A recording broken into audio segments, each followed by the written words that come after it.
खबर शामिल करते हैं मुजफ्फरगढ़ से मालिक अली मेवान की रिपोर्ट के मुताबिक मुजफ्फरगढ़ की खूबसूरत आवाज नौजवान सिंगर जिशान जुगनू ने Punjab talent Hunt Alhamra arts council Lahore मुकाबले में दूसरी पोजीशन हासिल की, जिसमें जजेस उस्ताद हामिद अली खान, उस्ताद अनवर रफी, राहत मुल्तानी घर के अलावा कई आला ज़र्फ शख्सियात मौजूद थीं। हुकूमत पंजाब की तरफ से नौजवान सिंगर को 1,50,000 का चेक भी दिया गया।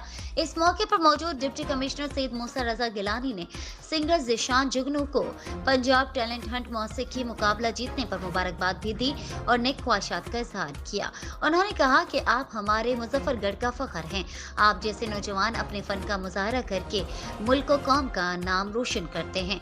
इसके अलावा मुजफ्फरगढ़ की खूबसूरत आवाज सीनियर आरजे लतीफ खान कलंदरानी ने भी मुबारकबाद देते हुए मुस्तकबिल में इनको दुआओं से सरशार किया।